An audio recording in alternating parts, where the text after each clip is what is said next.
Okay, I just did the craziest interview of my life. This guy, Andrew, went from $3 million a year CEO at the age of 26, sold his company, lost it all during the pandemic, had 3 years of heart complications, was in and out of hospital, nearly died a dozen times, figured it out, became a health coach, discovered the world of copywriting, joined our program, and then went from 0 to 16K a month in 7 months and is now building his own 7-figure agency.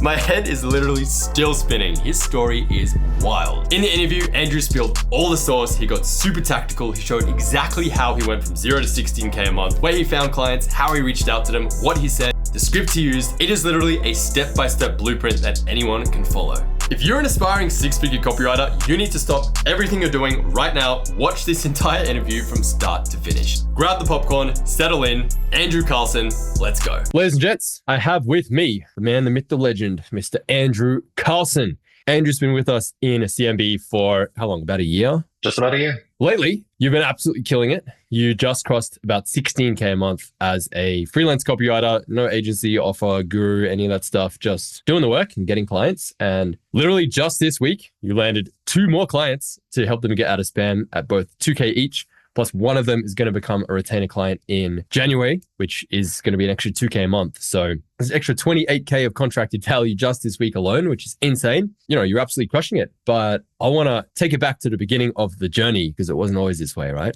Let's rewind back all the way to the beginning. I want to hear about your journey, how you first got started in this industry, how your copywriting journey has been in terms of learning the skill and then getting clients and then working your way all the way up from 0 to, 16K a month and quickly growing. Sure, absolutely.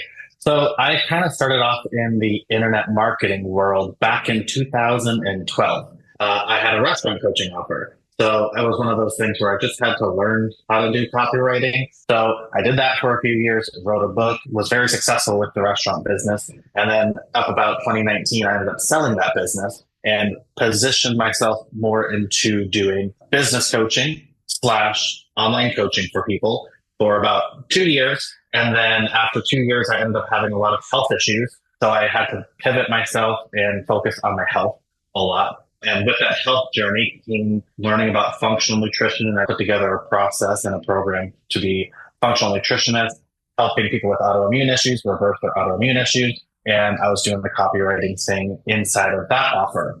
But I wasn't really doing anything else outside of that. And then I got burnt out about December of last year, having to babysit people with their nutrition and their health. And although I loved it, it was very rewarding. It was just, I was burnt out and I was like, I need to do something else. And I was kind of struggling to figure out what I wanted to do and what I really felt called to do. And then I saw your video on Instagram, no less, about becoming a Gmail copywriter.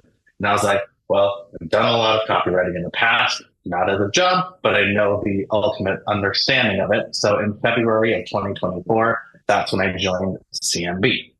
Aha. Well, that is a really interesting path. So you kind of already got exposed to the copywriting world largely by accident, it sounds like, through your first business. Was it restaurant marketing? Yeah, it was a business. It was a restaurant coaching, how to help restaurant owners build their businesses and open up new locations. Okay, interesting. Sounds like there's a bit of background to unpack there. Like, how did you get started doing that? Well, I started off in the restaurant world when I was 16 years old, started from a server, went all the way up into management. And then from management, I was positioned as becoming one of the direct trainers and opening up new store locations. With that came a bunch of traveling around the world, opening up locations, creating training materials and manuals, and really understanding how to build a curriculum that gets people to not only engage and be active, but to be successful with opening up other restaurants when it comes to the culture. So through multiple years of doing that, it was about a 6-year stint of really being able to build businesses and build restaurants to where I actually wrote a book, and I actually asked one of the biggest restaurant chains in the United States, Chili's, at that time, to quote them inside of my book. And from there, I wrote the book and I was positioning myself to become one of the trainers for a bunch of multi-franchise locations. So that's how I really built my expertise in the restaurant world. Wow, dude, that's crazy. So you started firstly as just a server, 16 years old, like everyone. Then you basically worked your way up to be manager of the restaurant, that sort of thing. And then you were responsible for ops, marketing, the whole shebang. And you kind of learned just by doing, I'm assuming, right? Just being in the trenches. And then, so from there, like, what was the next step to transition to, like, I'm going to do this as a business, like help restaurants with their marketing? It was just one of those things that felt natural. I felt accustomed to do. And the other thing was one of the companies that I was helping grow and expand. I opened up one of their locations, and then there was a franchise deal that fell apart on the other end. So essentially, I came back to the corporate company, and they said, "By the way, you don't have a job anymore because we can't afford you. You're too expensive." And because when I had negotiated my salaries, they were high. So because I was valuable and I was good at what I did. So when they came back and money got tight for them, they were like, "Oh no, things happened and we basically can't afford you anymore." Sounds like they can't not afford you. That's Right. interesting. Okay, so you start this business, you help restaurants with their marketing and growing and expanding and opening locations and all that sort of thing from the experience that you had. How big did that business become? That business was about, in the best year that we did, we brought in about $3 million. Wow. So was this just you? You had a partner? Like, how did that whole thing work? It was just me. And then from that, it was employees. So you were essentially the CEO of this $3 million restaurant marketing business. Yep. I had no idea this whole time. That's crazy, man. Wow. So obviously you were killing it at a pretty high level. What were the margins on that roughly, if you want to share? They were about 40%. So not the best, not the worst. So you were taking home like more than $1 million a year? Yeah. Dude, that's nuts. Wow. And so you decided to shut it down because you started experiencing health issues. Yes. See. I was experiencing a bunch of health issues that caused me to kind of have to take a step back. And from that, I had to also learn, because the medical system didn't really do what I needed them to do and figure out what the root cause was. They just wanted to put me full of medication and put a defibrillator in me. And then I had 10 heart surgeries and they said, "Sorry, we can't fix you. We don't know what's wrong." And then I had to kind of go down the rabbit hole of functional nutrition and functional health and natural remedies, and was actually able to create a solution for myself, and I actually got better, lost 100 pounds over a 6-month period, got rid of all my health issues and symptoms, and it was a really wild experience. Oh, dude, the story is so much more interesting and in-depth than I thought it would be. This is crazy. There's so much here. Wow. So, okay. So you go from being this $3 million CEO, crushing it, traveling the world, helping people build and expand their restaurants, companies growing quickly. What happens one day you wake up and you're just sick? You're stressed out? Essentially. Due to a lot of this, because of the stress, was chugging like 8 cups of espresso every single day. And one of the companies that I worked for had a coffee shop. So when I was training people on coffee, I just sling back espresso, and a lot of that stress kind of just built up slowly over time. And then it just hit me like a ton of bricks one day. Damn. What was that like? You just woke up one morning and you're like, I just can't do this anymore. Essentially, yeah. It was like I could never feel like I got enough sleep. I was always tired, always fatigued, had to take random naps in the middle of the day. My productivity just was shot. My motivation, creativity, all of it was gone. Like I couldn't function like a normal human being. Yikes. And how old were you at this time? I was about 26, 27.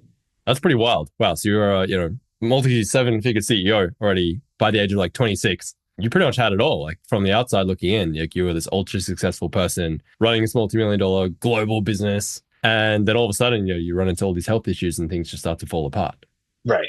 I mean, looking back, there were a bunch of red flags building up from like the age of 21, and it just kept getting worse and worse and worse. And like the doctor was like, "You really should get out of the restaurant world. It's too stressful for you." I was like, "No, I love it. It's the best thing ever. I want to be in this forever. I want to become the next John Tapper." Like I was in it to win it. And then just one day it just fell apart. That's crazy, man. Wow. So then that sets you down this next chapter, which is all this functional medicine and all that sort of thing. So, you went to the doctor. He was like, "It's just stress. You need to get out of the business." And you were like, "Okay, but like, what's causing all these health problems, right?" And so you started going to a bunch of doctors, or like? Right. I went to a bunch of doctors. They basically did a bunch of stress testing. We did a heart surgery because they found out that my heart rhythm would go from like normal rhythm to like 250, 280 beats a minute. And then I'd pass out and like not realize that I passed out. So they had to do like a quick heart surgery to kind of see what's going on inside. They found out that there's a small little hole that kind of causes the electrical impulses to speed up really fast. And they thought, well, the stress is the thing that probably triggers it. So you need to be less stressed. And I was like, well, that's not really the thing, because I could just be sitting watching TV and it would just go crazy. So basically, they did that, did the surgery, thought they fixed it, and then it would come back. And then they were like, "Okay, listen, we need to put a defibrillator in you because if you don't, you'll die." So got the defibrillator in there. And of course, because of all this stress, I gained a crap ton of weight. And then they were like, bro, you need to like lose weight. I was like, okay. So went to the gym, did the thing. And then unfortunately, when I worked out, my heart rate would go faster than it's supposed to. And then I would get shocked by my defibrillator. And it's like a horse kicking you on the chest. So it's not comfortable. It's not like you can just like, oh, that tickled. It's like a boom, you're on your face. But a normal defibrillator shocks you once or maybe twice and you're good. Mine didn't. It malfunctioned and shocked me like 50 to 80 times.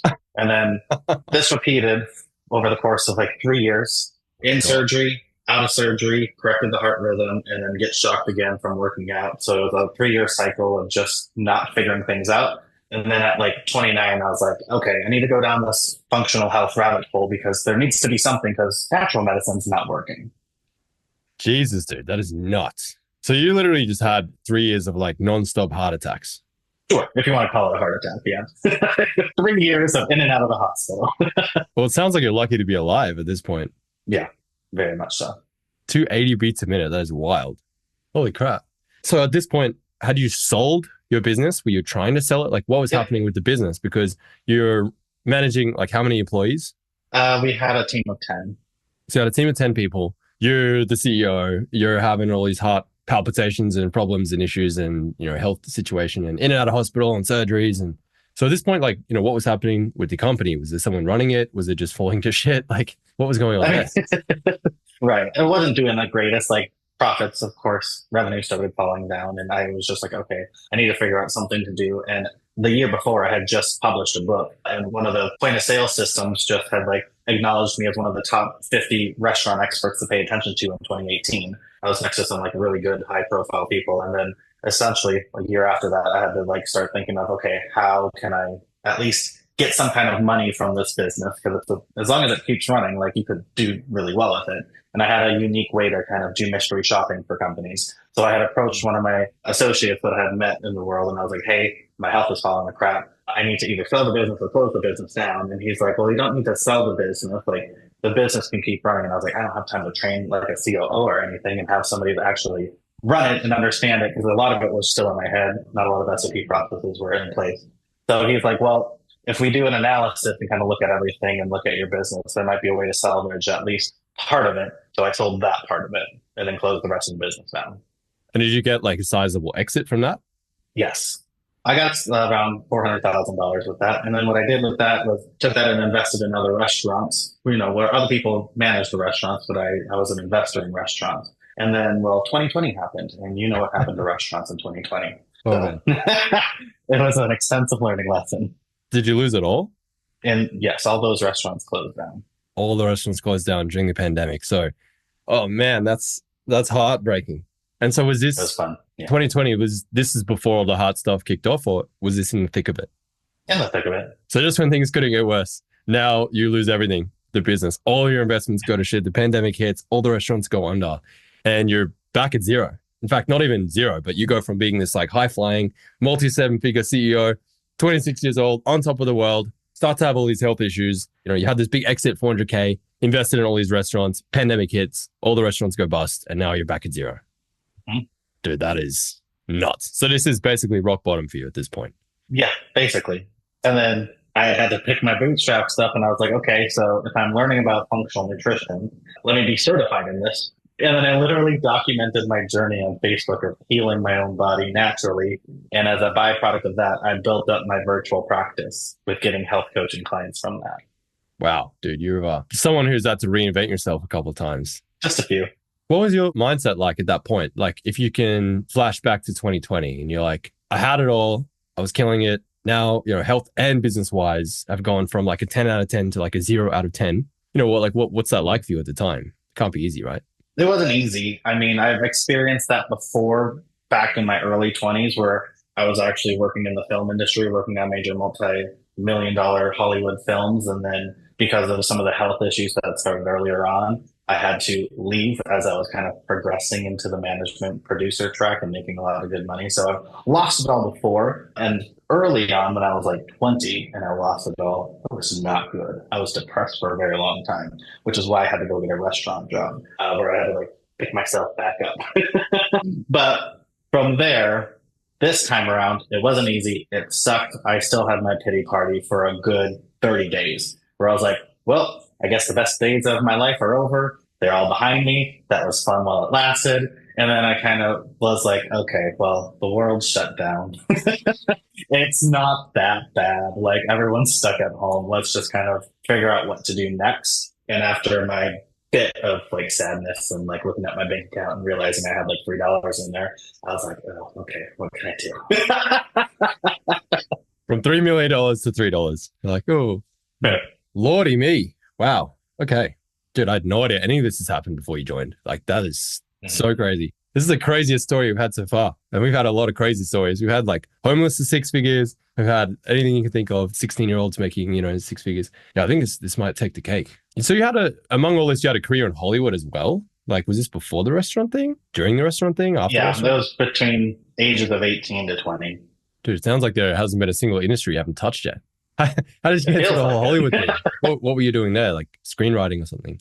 No, I started off as just a production assistant from the very bottom, and then I started networking my way through set. So essentially, I was living in Minnesota, and then a buddy of mine was like, I want to work in Hollywood. And I was like, I do too. And then most people would say, let's move to Hollywood. We didn't. We said, hey, where are they filming a lot of movies right now? It was New Orleans, Louisiana. They just had a film credit, so a bunch of Hollywood movies were going down there. There wasn't a lot of people to be working there yet, so they were still flying a bunch of people over there. So we road tripped it from Minnesota down to New Orleans. So it took about a day and a half. We didn't have a place to live. We basically Craigslisted and found a random weirdo that let us stay in his room.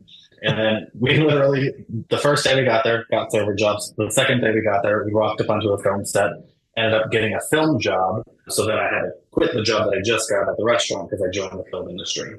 You walked right into the set of a Hollywood movie and just said, hey, can you give us a job? Yeah, I walked into where the trailer was, and I read production trailer, and I went in there and I said, can I speak to the first AD, which is the assistant director? And he was right there, and he's like, how can I help you? What do you want? And I said, if you have an opening, I'd love to work on the set. You don't even have to pay me the first day. I just want to make sure that I want to work. And they were like, okay. They gave me a walkie-talkie. They said, come on the set, show you around. And then the next day, they liked my performance, and they were basically like, do you want to have a 6-month contract? And I said, yep. So then I worked with them for 6 months. Dude, that's and nuts. You can even look, if you doubt me, look up Abraham Lincoln Vampire Hunter, and you'll see my name in the credits. That's so wild. Vampire movie. Man, promise me whatever happens, you're going to write a book about your life one day, because I'm going to read the hell out of that book. That's going to be savage. This almost reminds me of like Dan Bilzerian's like story. I don't know if you read his biography, but it's like just his youth with the military, and then it was like gambling and poker, and then social media fame. Like there's so many different chapters that just touch so many different industries. But you see this like two-dimensional character, and it just becomes so 3D and complex and interesting. It's like that's what's happening in front of me right now in the last 10 minutes on Zoom. Super cool. Right. Reminds me of there's a book called When I Stop Talking, You'll Know I'm Dead. Jerry Weintraub. He did a similar thing in Hollywood. And so he was just some nobody living in like the Bronx in New York or whatever. And he just decided, I want to be a Hollywood film producer.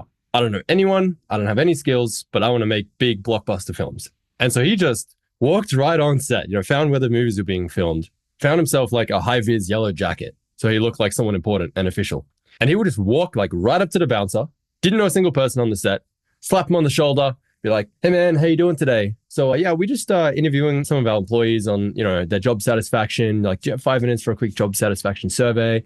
Guy's like, yeah, sure. Like, I love working here. It's great. He's like, that's so awesome, man. Slaps him on the shoulder, walks right past security, just walks right onto the set and just starts fucking talking to people and like making friends with them. And then like, before he knew it, he was like just infiltrated his way into these circles of Hollywood. Fast forward, a couple of years of doing that, managed to get his foot pretty firmly in the middle of this Hollywood like film industry, to the point where at the peak of it all, he literally managed to take Elvis on tour. He didn't know anything about music or the music industry. He didn't have any connections. He just went to the Colonel, who was Elvis's infamous manager, and he was like, I want to take your boy Elvis on tour. And the Colonel was like, yeah, sure, whatever, man. If you're serious, meet me here in 24 hours at this hotel lobby with $1 million in cash, and then we'll talk. Dude pulled $1 million out of his ass overnight, just made phone calls, seating rounds, funding, made it happen. And this is back when $1 million was a lot. We're talking like the 60s, 70s or something. And they showed up, the $1 million in cash. He was like, here I am. let's make it happen. The Colonel was like, fuck, all right, you're serious. And yeah, from there, like, managed to take Elvis on tour. He went on to produce the Oceans movies, Oceans 11, a bunch of other like huge Hollywood blockbusters. Most insane story. You got to read that biography because it's nuts.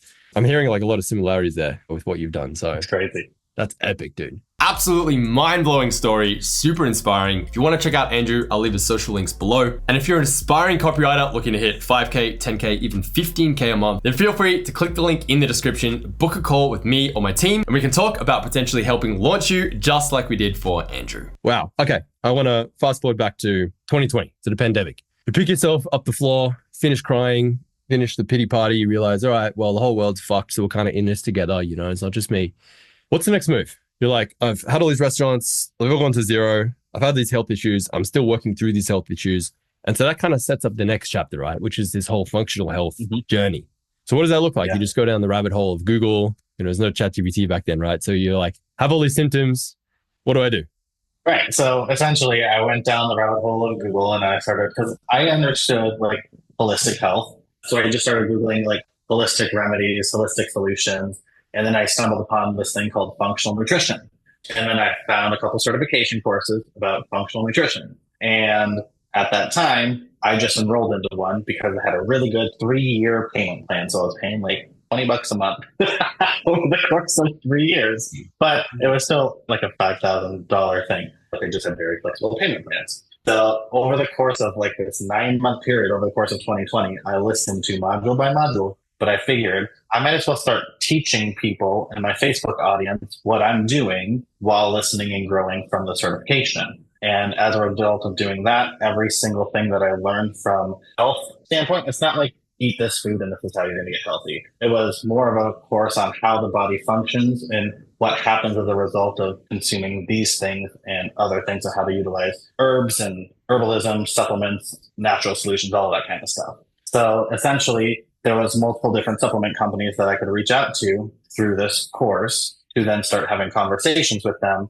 So once I graduated from the certification, I could then bring people in to work with me as a functional nutritionist. Well, instead of just having those conversations, I would call every single one and I said, hey, there's always a clinical doctor that works with these supplement companies because you're working with people with health issues. And I basically said, here's the deal. Here's all my symptoms. Do you have any kind of process that would help this? And they said, we think we might do. And they said, send us your blood work. We'll tell you exactly what supplements and protocols to create.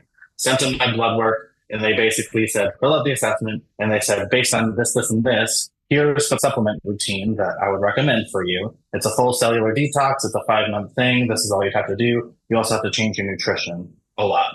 And I said, okay. Ordered all the supplements. Basically had to lend the money to get the supplements because it cost a few $1,000s. So purchased those, was able, thanks family, to get those, and then started just documenting my experience of cellular detoxing. And then as a result of that, all of my symptoms disappeared. Within like the first 7 days, a lot of the symptoms started to slowly disappear. And then by month 3 into this whole thing, I was already down like 50 pounds. I was already had more energy than I ever had in my life. And like I was instantly life changing. And it was the craziest thing that I've ever gone through. And like, if you actually look on my Facebook profile, you can go to some of my pictures and you'll see the crazy transformation of when I looked like a heffalump and then when I became very skinny. And now I'm in like the workout mode and the bulk phase. And now I actually have muscle. So you can see that whole progression on my Facebook page. But over that time, I documented my experience on Facebook. And because of doing that every single day, that's where I was honing in my writing skills because I really love to write. And that was one of the things that no matter what I did, no matter what business I went into, I always documented my experience on Facebook. So unfortunately, you can't see the past experiences of my restaurant and my film life because my Facebook account got hacked and deleted. So I only have one in the last few years. But you can always go back and see all the health stuff and all the health journey that I went through. And that's basically what I did. And that's how, as a result of just writing constantly every single day, not really having a call to action in the first year, but it was just people would reach out and say, hey, I had this weird health issue. Can you help me decipher this? So then from there, I learned how to read blood work in a specific way. And once I learned how to do that, that's when business really kind of just took off from there. Yeah, dude, a common theme that I'm really seeing here is you have backed yourself every step of the journey. You know, this is something that I've seen from a young age, right? You literally drove like a day and a half to a different city, having zero guarantees of any outcome or job or anything resulting of this. You're just like, we're just going to see if we can maybe get a job or something, right? Walked on set, boom, made it happen. Same in your restaurant marketing business. You're like, I don't have a degree in this. I've just kind of done it myself. I'm confident that I can make it happen for others. Boom, back yourself. You have the 400K exit, you sell your company, and then, you know, you go full Elon Musk on that shit. You don't save anything for yourself. You're like immediately all 400K of it straight into other businesses, just like Elon did when he sold PayPal, right? He put 100% of it into Tesla, SpaceX, and Solar City, left himself with literally zero. It was like sleeping on friends' couches and stuff. Like that's the level of conviction that he had with these companies. And yeah, it seems like you've done a similar thing, which is just like so cool. I just love the ballsiness. Like that's fucking epic. It's the coolest. So what were some of your key takeaways from that functional health journey? Like what were some of the specific things you actually did? Was it diet changes, supplements? Like how did you go from basically like, I'm having heart attacks every 3 seconds to normal and healthy and fine? Like how did that happen? Right.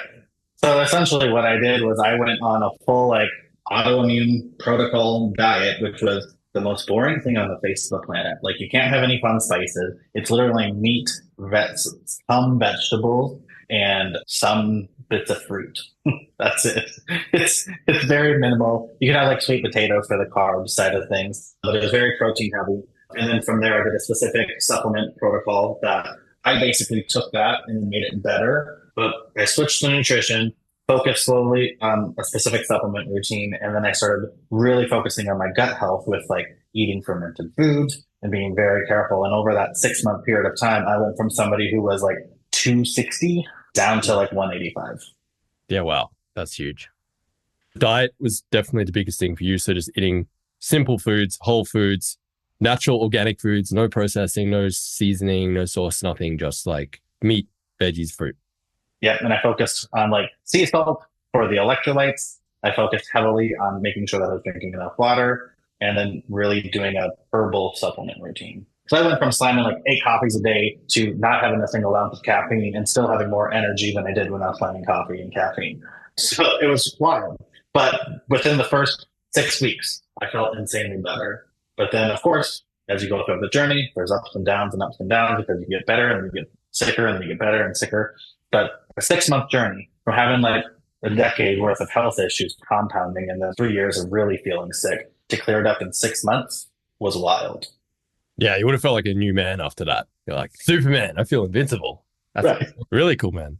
That's so inspiring. And just to see like where you started from, what you went through, and just kept persevering every step of the way. You know, like, I'm not going to let this be the end of my story. Like, I'm going to turn this around. I'm going to make it happen. You were resourceful. You did the digging. You did the research. You know, you bet on yourself. You found this random company and you're like, you guys seem credible. Let's go. Let's do it. You know, blindly trusted them. You know, not in a naive way, but in a, I've done the research. I believe you guys know what you're talking about. And I'm not going to question the expert. Like, I'm just going to take the expert advice, apply it, and you came out the other side, a new man. Right. So from there, you've gone through your own transformation. You were like, all right, this is awesome. Like, I firmly believe in the hell out of this for what it can do and the power of this system, because literally it's changed my life, right? And so from there, you went and got like certified, and then you started becoming like a health consultant practitioner, that sort of thing. 100%.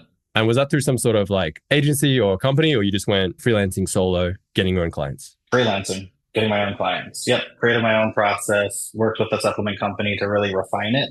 So that way it was good, but then we ended up selling it for a $5,000 package. And you were getting clients through like ads, word of mouth, outreach. How did that look? Social media. It was solely social media, word of mouth and social media only. Like Facebook, people were always coming into my inbox on Messenger, and then it would just be word of mouth as well.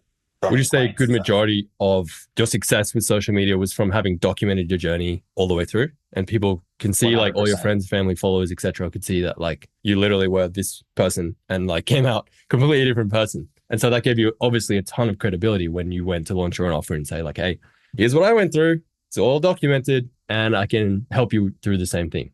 Yeah. I mean, I was bringing in clients before I even got fully certified, but I was like, listen, I'm not fully certified yet. Like I did the whole like premature thing. I was like, but I know I can help you because it's helped me get X, Y, and Z results. And they were like, let's go. I just had that conviction that I could help them. Yeah, you would. Yeah. After having done it yourself. So that was the last couple of years. What made you want to get into copywriting? Like you already sound like you had this new sort of successful venture after your first successful and then failed restaurant venture. What made you want to transition from freelance health consulting nutrition to like, I'm going to go be a copywriter? Right. I really struggled with continuing on with health coaching. It was fulfilling when clients succeeded and when they followed the process because there was life transforming stories happening. Like I can tell you a bunch of stories of people like on their deathbed, like bedridden, and then finally able to walk and run and like do all these things and like have another chance at life again. Like that was the story that really like renewed my joy. But a lot of the coaching just ended up being, this is too hard. I don't want to do this anymore. And although I love people, it was exhausting to babysit them over the food choices. So it's like, listen, you're either going to do this because you want to get healthy or you're not. And I hit a crossroad where I was like, I've done the hard work. I've done it. I know it sucks, but if you stick through it to the end, I know, I promise you, you'll feel better. And everyone that stuck through it felt better and had amazing results. But I still struggled with the people that were like waffling and like, this is hard. I don't want to change my nutrition. And for me, I just got burnt out of that.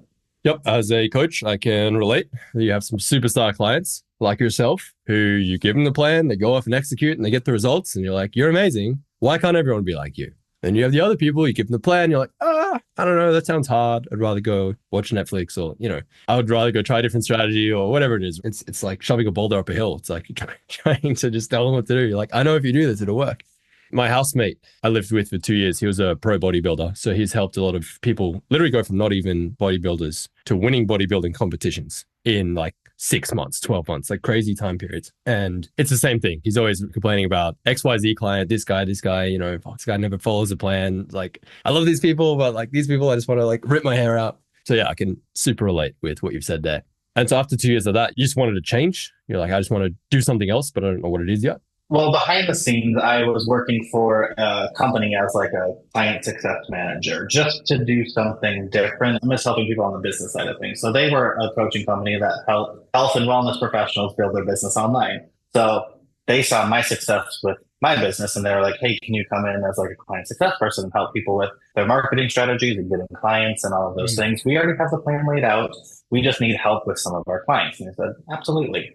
So I was kind of double dipping for like, I had the nutrition side of things, and then I had the coaching business owner side of things. And I was doing a lot of the email copywriting for them and a lot of the copy for their clients. And it was in there where I kind of blended the two together where I was like, oh, I really like working in the health and wellness field of marketing. And I'm getting a little burnt out from nutrition. And I was like, oh, I'm getting really great results with people in their business with sending emails. Can this become a thing? But I was like, no, copywriting's dying. It's 2023, 2024 already. Like, nobody's doing this thing anymore. People are pivoting to AI, blah, blah, blah, all this stuff in my head. And then February 2024 came and I was just scrolling on Instagram, just like, what do I want to do? And that's when I saw your ad and you're like, there's one app that's been on your phone for the last like 10 years. You don't even know, like, people are making money from it. And I was like, tell me more.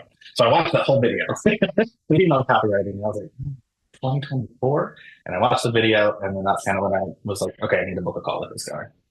And to CMB, that's funny. So the exact VSL we broke down in Dubai with the whole secret lead and everything, that's the one that got you to join. I was giggling at that, yeah. I was like, that's the one that got me. It's like everyone's laughing at it, how like extreme it was. China has banned this app, and it's like, yeah, millions of everyday people are making money from this app you've had in the shadow app that you've had on your phone for the last 5-10 years. Yeah, it works. That's super cool. Epic. Okay, wow. Okay, so you do this consulting stuff, then you get asked to consult on the business side of things by a company. You help some companies with their business marketing. Big part of the marketing, obviously, is doing the emails. And you're like, this email thing's cool, it's fun, but I don't know if I could do this as an actual career. You see my ad, changes your whole mind on the situation. Obviously, in all case studies and everything, you're like, maybe I could actually do this as a career. And that's when you join us in CMB. So we're now up to Feb 2024. Mm-hmm. What a wild ride you've had before this. That's crazy. Right. So what was that program like for you then in terms of you kind of had a lot of experience? I mean, I don't think we've had any prior seven-figure CEOs. So you had a pretty unique set of skills and experiences going into this. And obviously you were able to pick it up pretty quickly because of your previous experience. And so was it just like smooth sailing for you from day one? Like you'd like learn the skill, go get clients? Were there obstacles? Like what was that journey like for you? Right. So essentially, I joined and then I was like, this is going to be the best thing since sliced bread. And then I instantly binged all like the technical side of things where it was like email domination. I was like, yeah, this is the best thing ever. And then I like really understood because I never took a copywriting course. I never took a copywriting anything. So having it formulated and broken down was probably the most valuable thing for me, where I was like, everything that I was doing makes sense. And now I have a formula to kind of lean back onto. And then I learned some new things. I was like, oh, I didn't even know about that stuff. And then learning, email deliverability and all that fun stuff. So I was like, oh, this was amazing. And then I went through CMB where I was like, fire your boss in 10 weeks. And I didn't really have an intention to fire my boss in 10 weeks, but I was like, let's just do it. I kind of like playful out. I went through the whole process and I was like, this thing is amazing. And then I kind of started doing things. And that's kind of when I was like, is this thing going to work? Is it not going to work? But I wasn't really following the system. I was like that client that I hated where I was like, but a lot of it just came down to overwhelm of information because I didn't listen to you where you're like, just do it step by step and then do the things while you're watching it step by step. I was like, I want to binge it. And I binged it and I was like, okay, where do I get started? But I didn't say like, hey, where do I get started? I was just like, let's just kind of one step at a time.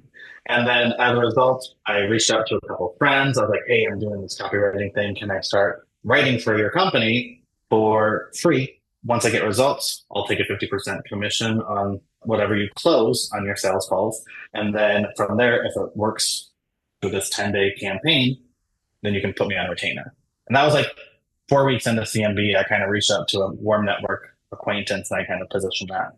And then they were like, yes. So then I wrote a 10-day campaign for them and then we sent it out and they ended up booking like 45 calls. Luckily, they had a really good sales team. So they closed like $60,000 worth of sales with that campaign. So then after April, you announced that we're opening up the resistance. This only happens one time a year where you get like individualized coaching. And I was like, I don't care how much it costs. I'm going to be in there. I was like, I just had commission come in and hit my bank, and I've never had that kind of commission hit my bank with stuff that I've already made money off of. So I was like, that was cool. I want to do more of that. So I was like, I need to have, because I know me, if I'm just put into a program by myself, I just waffle around. So I'm like, I need somebody to like hold my hand. Where that's kind of was, I was like, all right, Sean, I hit you up on WhatsApp and I was like, let's do this. I'm in. I don't care how much it costs. Let me do it. And that's when I joined the Resistance. There we go, straight in. Yeah, that was really good timing because we had literally just launched it. So just to backtrack, you got your first client through just like word of mouth, like your warm network. So we always talk about stuff in the lowest hanging fruit, right? Because everyone wants to jump straight to like cold outreach and DMs. And it's like, you can do that and it works, but like, let's start with what's right in front of you, which is the people you already know and the network you already have and the people that they already know because they'll know business owners and that sort of thing. So you just reached out to a couple of people from sort of your existing network. You basically went in with an irresistible offer, right? So you weren't asking for any money. You're just like, hey, I've got this skill. I'd love to set up a 10-day campaign for you. I love what you guys are doing. And I think it could really crush. I could also be full of shit. So don't pay me anything until after it gets you $5,000 in sales. Or like, what was the deal you approached them with? I just said they were struggling to even get calls on the calendar. So I said, if I can book calls on your calendar and you close them, I take 50%. 50%. Period. And they said, okay. Like they still have to pay the salesperson 10%, their commission. But I was like, for this thing, let's just do 50%. And they said, okay, we can do that. Wow. That's a hell of that's a crazy good deal. Most business owners probably would not say a yes to 50%, but again, it's that conviction. You just went in and you're like, you guys are struggling. I can do this. It's risk free. You don't pay me anything up front. If we get you sales, then here's what's going to happen. And they were like, all right. So you wrote a 10 email sequence, booked 45 calls, making 60K, and then you came away with 30K in commissions. Yes. So good. And then we talked and they said, let's do more of that. So then I said, great. The retainer is 3K plus 10% on anything that you close. And I'm still working with them to this day. Yeah, I bet. Well, dude, if someone came along and took me from 0 to like 60K in 10 emails, I'd probably want to keep working with them too. For sure. Super cool. Awesome. Yeah. So you joined us in Resistance. And so at this point, when you had landed that first client, you got this huge 30K payout. You're like, whoa, this copywriting thing could be something. You join us in our 12-month mastermind resistance. And at that point, you still just had this one client. Yeah. That's one client. So from the one client, 3K retainer to where you are today, which is 16K, I think this month's probably even 18 or 20K. What was that journey like in terms of your outreach, acquisition, to get more tactical? Like, how did client number 2 come after client number 1? Right. So client number 2 came from one of the people in my client's business, who was the managing director, was like, hey, you need to talk to so-and-so. They're looking to create a health offer, but they need help with their emails. They have a list of 30,000 that they're not utilizing, and they're all clients. So they just need help filling up their float spa. So had a conversation, ended up closing that deal. And then from there, I just started joining a lot of paid mastermind groups, because that's the thing that I really enjoy, is paid masterminds, networking with people, because I know from there, those are business owners that are serious and always need help with email marketing side of things. And as I've been a part of them for many, many years in all of my other businesses, the one thing that a lot of business owners don't always take care of is their email. So when I position myself in those communities of just trying to help people and like really just giving them value in those paid masterminds, every single time I said, hey, I'm an email copywriter, they always said, let's have a conversation. And that's how I filled up my roster. I've never had to do much reach at all. It's always just been networking in these groups and then having conversations with people, and they're like, okay, let's give it a shot. Yeah, that's always the absolute best way to get clients. It's like when it just happens organically through your network, but it's not by accident. It's from years of consciously building that network up, putting yourself in a position to be in the same room as business owners who need help with these things. It's kind of the natural, obvious choice that it's like, they have this problem. Here's someone over here who can fix it. And it's a paid mastermind, which is, it's so different from a free group, because it's like a free group just turns into this shark fest of everyone trying to promote their shit and get clients, right? But in a paid group, it's like, we're both here to learn stuff. We're both more serious, and you have skills you can help the group with. I have skills I can help the group with. It's only logical we should connect. 100%. Yep. And I literally followed the same thing where I was like, hey, do you have an email list? They're like, yep. And I said, can I join it? I'd love to see it. And then they never had a welcome sequence set up. They'd be going into spam. And those were my opportunities to be like, by the way, I wrote a Loom video for you. Like, here's a few things that I would make sure to take care of in your email marketing. Boom. And then they're like, can we talk more? That's always it. I love that approach where it's context dependent. It's situational. So rather than, blasting the same offer out to everyone with a heartbeat of like, hey, you can make you an extra 20, 30K a month in email, blah, blah, blah. It's like, I actually went through your funnel. I signed up to your list. I'm on your list. Here are the emails in front of me on Loom, right? And I can see you're doing this, pretty well, but you're missing all these opportunities over here. And I think you're probably missing out on, let's say 20, 30K, 50K a month, depending on the size of your list. And if you were to pluck this low hanging fruit off the tree, you could literally add an extra, multiple 6 figures MRR or yearly revenue, whatever, to your business on autopilot from automations. Does that sound like it's potentially worth a conversation? I'd love to walk you through what these are. And if you want to hire me to do it, cool. I'm available for hire. If not, fine. I'll give you the stuff you need to do, and I can point you in the right direction, and we can go from there. That's basically your approach. 100%. Yep, that was 100% my approach.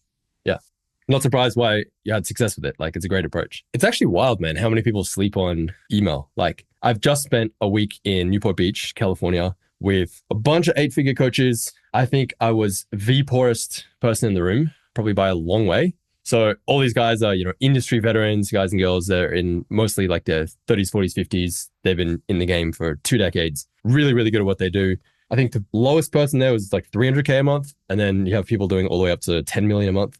And then there's just little old me with my, 100K a month side hustle. But it was super crazy, talking to so many of them where it's like, oh yeah, I have this list of 30,000 people. I've never emailed them. I'm like, mate, what are you doing? The opportunity is there. Because they just have bigger things to worry about. They're like, yeah, I could do email and make an extra, 60K a month. But it's like, I do this Zoom workshop challenge once a month and I have this ad funnel and it makes me 300K a month from 2 hours of work. So I'll just do that.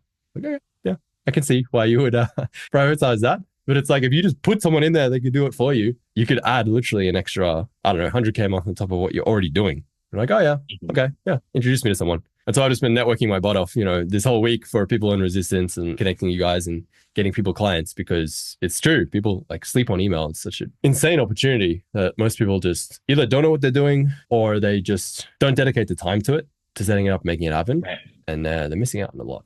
And it's always when the economy gets tight when they forget about it. They're like, oh, we just need to do all these other marketing tactics. And it's like, you have the list, you built the foundation, just say hi, utilize it. I mean, I believe it is, if I was to say, what are the top 3 greatest assets I could possess in my business? Number 1 would be my reputation, which is similar to the second thing, which is your core product and service being really good. And the second one is the email list, like the database of contacts who you've accumulated over years of doing this, either organically or through paid media, who didn't buy immediately, because guess what? 99% of people don't buy immediately, and they'll sit around. And it's like, you are literally missing out on 97 to 99% of potential sales by just never contacting these people ever again. It's like, do you think if they had this problem when you first met, they might have this problem again in the future, or maybe they're still experiencing this problem? If you're not contacting them, mate, your competitors are. And guess who they're going to give money to? The guy who they hear from never, but they don't even have the opportunity to give money to, or your competitor who's emailing them every day or multiple times a week or whatever with solutions to their exact problem. The money's going in their hands, not yours, you know? Obviously, I'm a little biased, but email, it's literally the only asset that you actually own. Like social media platforms, these things come and go. The algorithm changes overnight. I've been banned on Instagram before. In fact, I just finished another 30-day ban on Instagram because I didn't like something I said in my post. So we couldn't run ads for 30 days. I've had my account hacked, lost for 3 months. I had a friend who had 2 million followers on Instagram. He had a business that was doing $2 million a month. They lost their Instagram account because they were literally too successful. They were sending too many payment links, like Stripe payment links in the DMs. And then Instagram was like, no, something sus is going on here. We need to shut you down and investigate. And so Christmas Eve, lost his Instagram account, had to fire his whole team, went from 2 million a month to 0 because he wasn't collecting any emails or doing anything else. 9 months he lost his account for, and had to completely start again when he reactivated it. So it's like, email is yours. It's the only platform you actually own. And I think it's the biggest slept on opportunity still in marketing in over 2 decades that it's been around. Awesome, man. So to kind of wrap this up, so you went from the first client and you basically just kept rinsing and repeating that paid mastermind strategy where you join masterminds to learn stuff, which is great, but then also for the networking opportunity, which is really one of the huge benefits of masterminds. And all your other clients have come from just doing that. Yep, 100%. Yeah, that's awesome. And so that brings us to basically today. So you're at around, is it 16K a month? Currently it's 16.5. 16.5 to be exact. How many clients are we talking? 5. 5 clients. Cool. And I know you're in the process right now of launching your own offer, the next chapter 5 or 6 or whatever we're up to now, which is super exciting. And do you want to talk a little bit about that and what that transition has been like from now going from offer owner to freelancer to freelance copywriter to now offer owner again?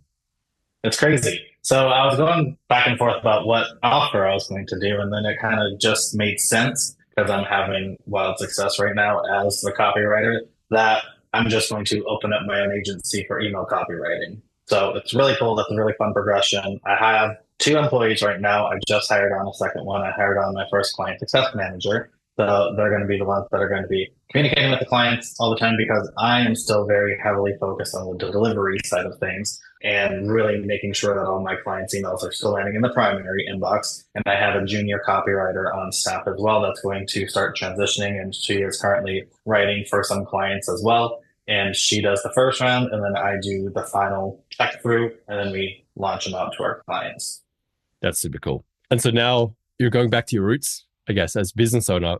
And that's the beauty of entrepreneurship, is because there are so many skills you need to be successful with a business. Like you need to know copywriting, marketing, ads, sales, leads, conversions, ascension, core product has to be good, hiring, firing, management, ops, there's so much that goes into it.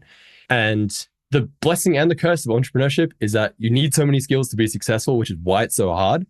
But then on the flip side of that, once you have those skills, then you can go into any business, any new sector, and you can immediately be successful because of the 9 years of failures and lessons and learnings that you've had from doing the other businesses. Now, I have no doubt, like this agency, I don't know what your goal is, but it'll go from 0 to 100K a month or whatever your goal is in probably 30% of the time that it took you the first time, because you've already made the mistakes. You know what you're doing. You know how to hire, you know how to manage and so on. So I think this agency is going to be wildly successful for you, man. And I'm really stoked to see where this ends up. Yeah, I'm very excited. And the crazy thing is, I don't even live in the United States anymore. I live overseas. And I moved overseas because of the financial ability that I have through CMB. Yeah. And you live in Philippines. Yeah, I live in Manila. With your lovely wife. Mm-hmm. Yep. What's that like? Island living. It's very fun. Well, it's city living because we're in Manila, so there's no island. Like, but every 6 weeks we get to travel to another island because it's like putting gas in the car for the ticket of plane travel, and it's very cheap to travel here from USD into converting into Philippine pesos. Relatively cheap to be able to travel around places. So being able to travel to the beaches and everything is really fun. But it's been really cool to be able to go. I don't know how I'm going to afford to live over there, and it took me like a full 6.5, 7 months just to save up $8,000 to have our wedding over here. And now I'm making like double that every single month. So it's crazy to go from like, I was bootstrapping and then all of a sudden, hey, now I can easily make this over and over and over again. Yeah. So cool, man. It's so inspiring what you've been able to do and your entire journey. I had no idea there was all this background story that led up to, our little chapter here together in the last year. What else is like life like for you now? Like what other things can you do now that you couldn't do before? How has that changed over the last year? Well, I'm starting to invest in things. So I have like a financial planner. Like I have savings now for the first time in my life after the whole crash.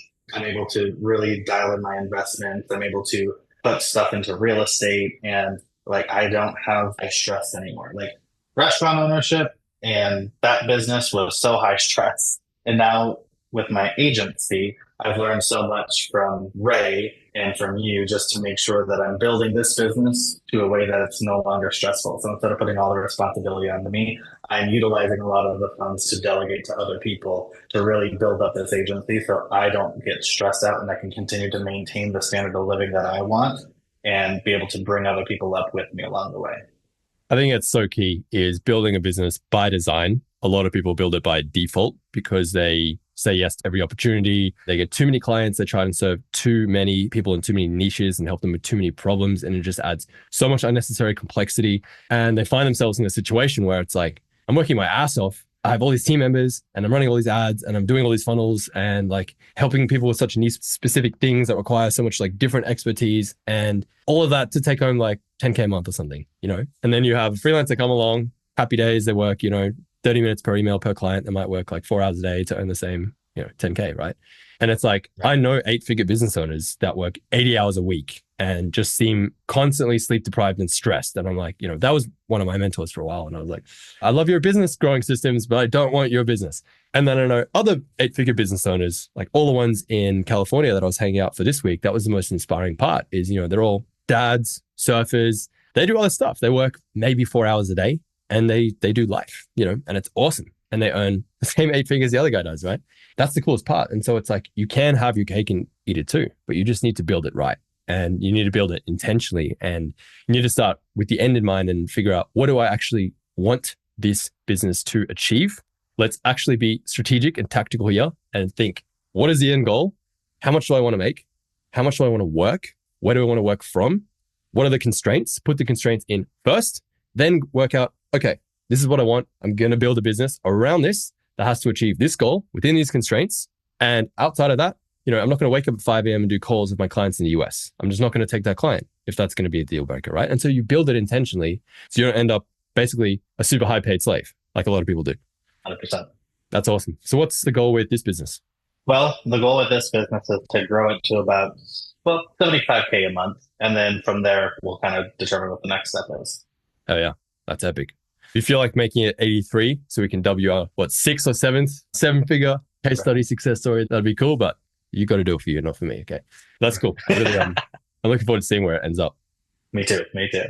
That's awesome, dude. Last question I had for you. Let's say someone's watching this. They're in I was going to say a similar situation to you, but I don't think anyone watching this will be in a similar situation to that backstory that we've just heard. I think that's one of one, safe to say. But let's say we do have a budding, aspiring freelance copywriter. Maybe they're just getting into the game. They want to make money online. Maybe they have a couple clients already. They were maybe on the fence, maybe thinking about joining us in CMB. They've heard about it. What would you say to that person? I mean, outside of the standard, join it because you're going to learn everything that you need to in the program itself and really be able to accelerate your skill set within it. The one thing, if you're on the fence, it's in your heart of hearts and in your gut. If you've been on the fence, chances are you have that noise or that voice in the back of your head that's telling you to do it, but you're hesitant for whatever reason. And from this side of the fence, seeing the success and seeing that the systems do work, you'd be doing yourself a disservice to not actually take the risk. Because at the end of the day, if you really want to be a great freelancer or a really great business owner, life is about taking risks. And you're taking a bigger risk by staying on that fence longer than making the decision. And every single very successful business owner that I've ever met has been very fast at making decisions. So the faster you make this decision, the faster you're going to get to where you want to go. And the faster you're going to be able to do the things that you haven't been able to do because you've been too busy sitting on the fence instead of getting off that fence, rolling up your sleeve and doing the work. You tell him. There you go. That was a hell of a response. I wasn't expecting that. That's awesome, man. But yeah, that's super fucking true. It's like, you look at what are the most successful entrepreneurs all have in common. They back themselves. They take calculated risks and they just head down, focus and do the work. And that's really all it is. And you've done that time and time again. And you're a testament to that, man. And I truly admire the hell out of you, dude. Like after hearing that whole story, it's so impressive. And I'm really looking forward to seeing the next chapter, because if you could do it once, you can certainly do it again. And yeah, I really, dude, I can't wait to see where you're going to be in a year, 3 years, 5 years from now. You're a rocket taking off, and I'm happy that I was a part of your journey. So thanks for taking the time to do this, man. Really appreciate it. Of course, I appreciate everything that you've done and for helping me set up my life the way that I want to. This has been quite the journey. I mean, I started in February 2024, recording this November 2024. It hasn't even been a year yet, and I've been able to accomplish so much because of the systems that you have and me just taking the action. So I appreciate you. Appreciate you, man. I'm looking forward to hanging out in person again at our next live event next year. Once we work out when and where, we'll let you know. Right. Sounds great. Looking forward to it. You got a 7-figure agency to build. So you go do that. I'm going to go for a beach walk, and we'll chat soon, man. Appreciate you heaps. Sounds good. Have a good one. Cheers. Absolutely mind-blowing story, super inspiring. If you want to check out Andrew, I'll leave his social links below. And if you're an aspiring copywriter looking to hit 5K, 10K, even 15K a month, then feel free to click the link in the description, book a call with me or my team, and we can talk about potentially helping launch you just like we did for Andrew. And if you're not ready to work with us yet, feel free to watch this interview right here we did with Logan, where we helped take him from homeless to making 6 figures in literally 6 months. If you thought Andrew's story was crazy, Logan's story is even crazier. So click that link, check it out, and I'll see you there.